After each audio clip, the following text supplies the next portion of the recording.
A un secolo dalla rivoluzione d'ottobre, la Russia di Putin silenzia il ricordo della presa del potere bolscevica. In Albania infuriano le polemiche sulle protezioni politiche ai coltivatori e contrabbandieri di marijuana. A Zenica, in Bosnia, abbiamo visitato una fonderia della ArcelorMittal, il gigante indiano che sta per rilevare l'Ilva. L'Alleanza Atlantica e la Russia continuano a confrontarsi con pericolose manovre ed esercitazioni militari. In Estonia un gruppo di italiani ha fondato una squadra di calcio che milita con successo in terza divisione.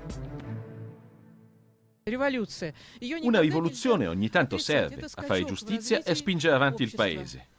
Questa signora non si stupisce che ogni giorno a Mosca si faccia ancora la fila davanti al mausoleo di Lenin sulla Piazza Rossa, ma 100 anni esatti dalla rivoluzione è un altro il Vladimir che detta legge, non più Lenin, bensì Putin, al potere da 18 anni.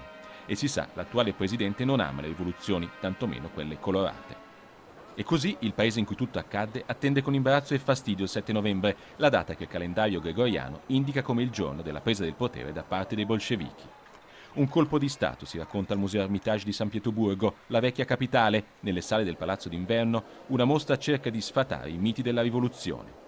Non c'è nulla da festeggiare, così il portavoce del Cremlino ha giustificato l'assenza di un programma commemorativo ufficiale. Gli unici a scendere in piazza, in un giorno che da anni non è più festa nazionale, saranno i comunisti.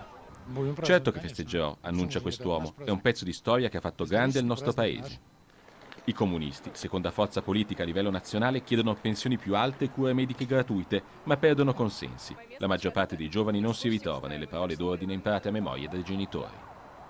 Per l'occasione vi leggerò un libro sulla rivoluzione, ci confida questa ragazza, ma per me non c'è nulla da celebrare. Troppe le sofferenze patite, soprattutto sotto Stalin, una figura storica che però di recente è tornata popolare. Ha sviluppato l'industria del paese, ha vinto la guerra mondiale contro il nazifascismo, ricorda chi antepone la gloria nazionale al rispetto dei diritti umani. Rispuntano ritratti e statue del dittatore georgiano che guidò l'Unione Sovietica dal 1922 fino alla morte, nel 1953. Eppure fu lui che mandò a morire nei gulag fino a 12 milioni di cosiddetti nemici del popolo. Tutti gli anni, a fine ottobre, nel giorno del ricordo delle repressioni, l'Associazione Memorial organizza la lettura pubblica dei nomi delle vittime, vicino alla Lubianka, lo storico palazzo, sede dei servizi segreti. Mio nonno, rievoca Igor, nel 1918 è stato accusato di ammutinamento, poi negli anni 30 l'hanno privato di tutto e spedito sugli Urali, da lì non è più tornato. Oggi anche un nuovo museo ricorda a Mosca le vittime di quell'arcipelago concentrazionario, per parafrasare Aleksandr Solzhenitsyn, il grande scrittore sopravvissuto che per primo fece conoscere al mondo i campi di lavoro forzato per i dissidenti. Sono esperienze tragiche di cui molti in Russia non amano sentire parlare, ammette il direttore del museo, lo storico Roman Romanov, ma è importante ricordare per non ripetere gli errori del passato. Eppure, chiediamo, ci sono sempre più persone che rimpiangono Stalin. Come se lo spiega? Idealizzano l'Unione Sovietica, ci risponde. Di fronte ai problemi del presente, preferiscono rimpiangere le sicurezze del passato. Un giudizio condiviso dai sopravvissuti e dalla maggior parte dei giovani. Molti ancora oggi guardano con favore a una guida forte, autoritaria. Tu mi dici e io faccio, tu ordini e io eseguo. Così è più facile, certo, perché non devi scegliere. Ma questa è vita? Chiede questa ragazza. Putin si è sentito chiamato in causa. In precedenza aveva denunciato come antipatriottica l'eccessiva demonizzazione di Stalin. Adesso ha voluto precisare la sua posizione, inaugurando insieme al patriarca ortodosso Kirill un muro del dolore, in memoria proprio delle vittime dello stalinismo. Una mossa in linea con la visione della storia del nuovo zar, come l'hanno soprannominato, che una volta disse: chi non rimpiange la disgregazione dell'Unione Sovietica non ha cuore, ma chi vuole ricrearla così com'era non ha cervello. Putin non risparmia critiche neppure a Lenin, colpevole a suo parere di aver fatto sprofondare la Russia in una guerra civile lunga e sanguinosa. E non fa sconti al padre della rivoluzione neppure il 25enne regista teatrale Alexander Malochnikov, che nel suo ultimo spettacolo racconta la vicenda allegorica di un ragazzo trasformato dalla propaganda sovietica in macchina da guerra della rivoluzione. In scena il personaggio di Lenin alla fine si trasforma in Stalin, ci spiega. La spietatezza di quel potere illiberale non ha mai conosciuto soluzione di continuità. Fuori dal teatro chiediamo ai passanti: secondo lei Lenin è stato buono o cattivo per la Russia? È stato, punto. Una risposta laconica, che però riassume bene la volontà e il tentativo sincero della maggior parte dei russi di provare a guardare oltre, avanti e non più indietro.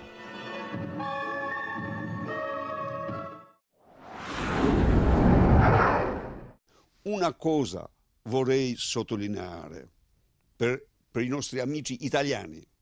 Dovranno essere preparati perché ci sono 10.000 tonnellate di droghe nei tunnel.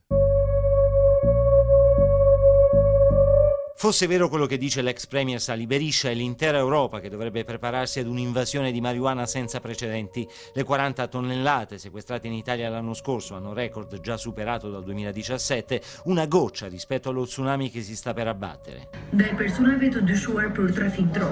Marijuana, non si parla d'altro in Albania. In TV, sui giornali, i sequestri di beni e droga ai fratelli Abilai, i narcotrafficanti arrestati dalla procura di Catania, i cugini dell'ex ministro dell'interno Saimir Tahiri, che è indagato dalla procura speciale albanese ed è stato sospeso dal suo partito, il partito del premier Edi Rama.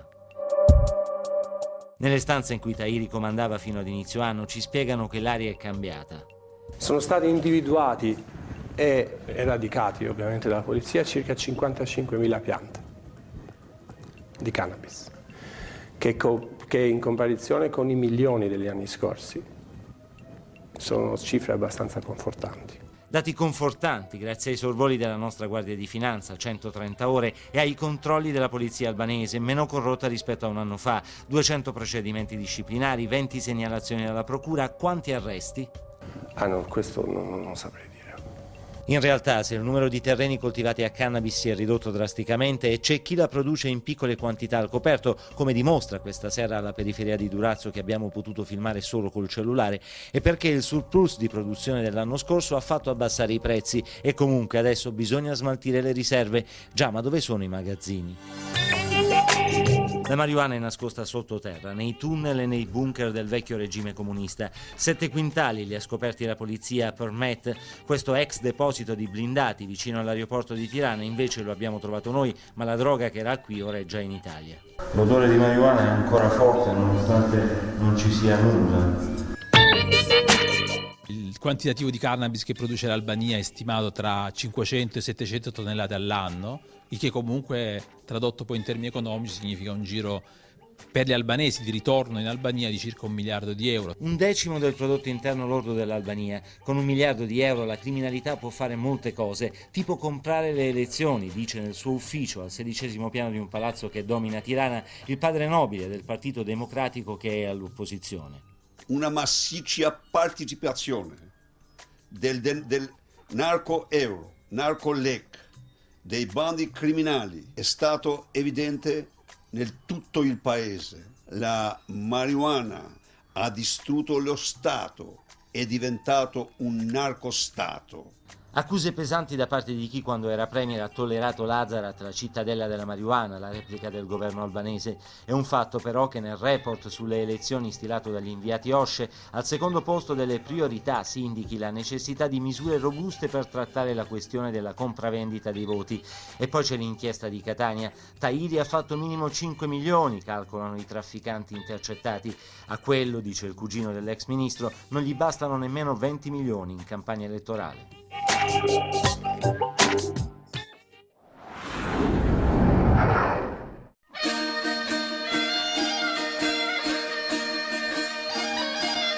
Zenica, la città dell'acciaio, nel cuore della Bosnia-Erzegovina, sede di una delle più grandi fonderie del sud-est Europa.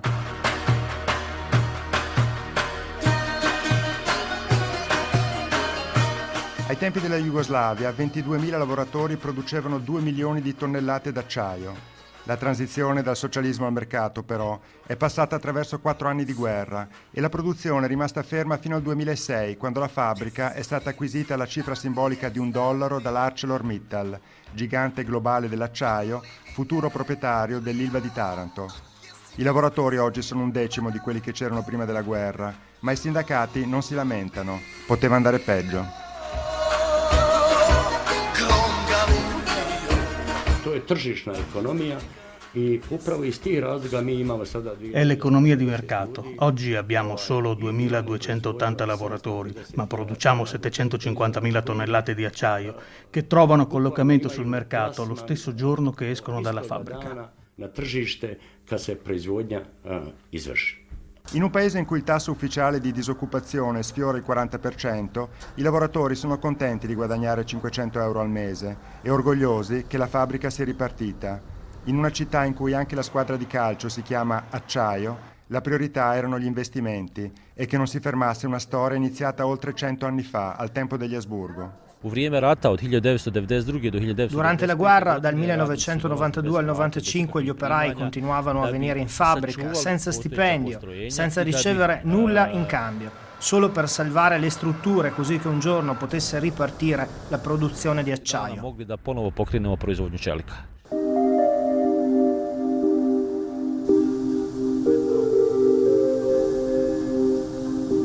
Oggi funziona un solo altoforno dei 4 preesistenti, ma è ripreso il ciclo integrale della produzione, dal minerale di ferro al prodotto finito.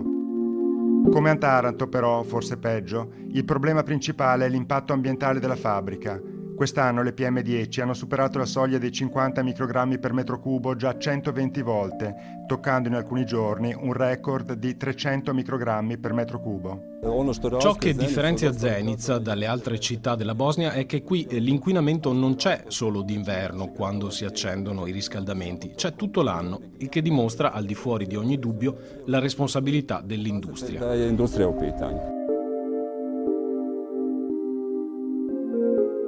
L'altoforno dell'acciaieria, progettato nel 1974, non ha nessun filtro. Per questo il management dell'ArcelorMittal, che dichiara di aver investito 50 milioni di euro per migliorare la situazione ambientale, ha appena firmato un contratto con l'italiana Ecoplant. This is one of the most challenging projects in steelmaking. Questo è uno dei progetti più impegnativi per un'acciaieria. Stiamo cercando di catturare il 95% delle emissioni del convertitore. Questo è un convertitore disegnato nel 74 senza alcun sistema di questo tipo. Without a plan for such a system. È un contratto che supera i 4 milioni di euro, è un contratto che partirà adesso e si concluderà a fine del 2018. Prevede la ingegnerizzazione e la realizzazione in opera di un filtro di grosse capacità per catturare le emissioni secondarie dei convertitori. Secondo l'Ecoplant, le emissioni provenienti dal capannone acciaieria saranno ridotte a zero. Sarebbe un primo passo in avanti che i cittadini di Zenica attendono da tempo.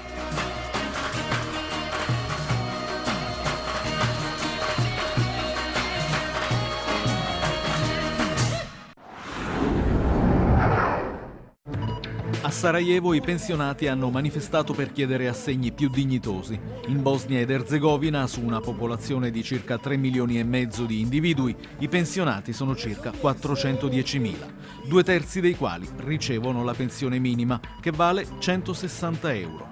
Lo stipendio medio è di 420 euro. Secondo statistiche ufficiali, in Bosnia una famiglia di 4 persone per vivere in media spende circa 700 euro. Negli ultimi 4 anni 150.000 bosniaci, in prevalenza giovani, sono emigrati all'estero, soprattutto in Germania, Austria e Canada.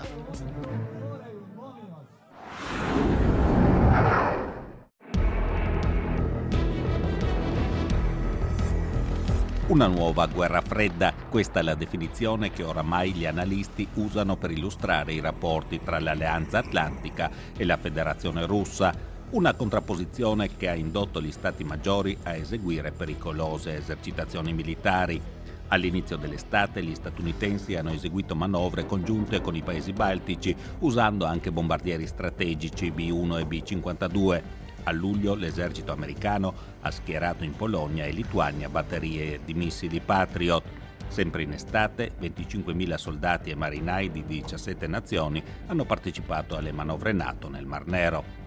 I russi hanno risposto con esercitazioni al confine tra Estonia e Lituania, con manovre navali della flotta stanziata in Crimea e in settembre con una imponente esercitazione congiunta con l'esercito bielorusso, a cui in varie fasi avrebbero partecipato almeno 100.000 soldati. A spiegare cosa sta succedendo è il generale Marco Bertolini, già capo di Stato Maggiore del comando ISAF in Afghanistan. Sia gli Stati Uniti che la Russia hanno in gioco dei loro interessi vitali che decideranno nel futuro di quello che sarà il loro ruolo in Europa. Gli Stati Uniti avevano la possibilità fino a poco tempo fa di escludere la Russia dall'Europa in un certo senso, dall'accesso all'Europa e dall'accesso al Mediterraneo, crisi in Ucraina e crisi in Siria. Al contrario, la Russia è di fronte al pericolo di venire esclusa da un accesso all'Europa che per lei è assolutamente vitale, all'Europa e al Medio Oriente. E quindi ci sono queste frizioni. Queste frizioni avvengono in questo momento in un'area molto delicata, che è l'area dei paesi baltici e della Polonia, che sono molto sensibili nei confronti della Russia. La crisi ucraina in questo scenario? La crisi ucraina è pericolosissima, attualmente è una fase di stallo, è come se non succedesse niente di eclatante, ma potrebbe scoppiare da un momento all'altro. Ci sono degli interessi vitali da parte della Russia si è ripresa la Crimea perché non poteva rinunciare alla flotta del Mar Nero e anche lì appunto invece gli Stati Uniti e l'Europa hanno l'interesse, hanno manifestato l'intenzione di inglobare l'Ucraina nella loro area di interesse. Questo certamente non potrà essere accettato dalla Russia senza resistenze pericolose. L'Europa in questi scenari è vittima, è oggetto o è attore attivo? Temo che sarà vittima di questa situazione. Stiamo vivendo in una fase nella quale bisogna essere forti politicamente, economicamente e anche militarmente. Come vediamo, queste frizioni adesso si stanno manifestando con esibizione di muscolatura militare. L'Europa purtroppo è caratterizzata da politiche estere differenti da parte dei vari paesi, il che impedisce di avere una difesa comune e questo ci mette sicuramente alla mercé delle scelte degli altri. Le forze a disposizione dei comandi sono imponenti, anche se i numeri mostrano un netto vantaggio dell'Alleanza Atlantica. La NATO dispone di 3.200.000 soldati, 9.800 carri armati e 6.100 aerei da combattimento. I generali di Putin hanno 830.000 soldati, 3.000 tank e 1.900 aerei. Sia i 29 paesi della NATO sia la Russia nell'ultimo quinquennio hanno aumentato la spesa militare.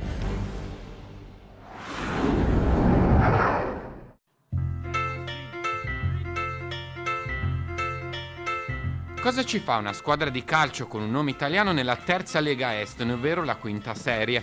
Per rispondere a questa domanda bisogna andare a Tallinn e conoscere il Rumori Calcio, un club fondato da due italiani, tra cui il trevigiano Samuele De Pizzol. Il primo anno ci siamo iscritti ad un torneo appunto amatoriale e poi abbiamo deciso di fare il passo e quindi di iscriverci alla quarta Lega. L'impatto è stato difficile all'inizio.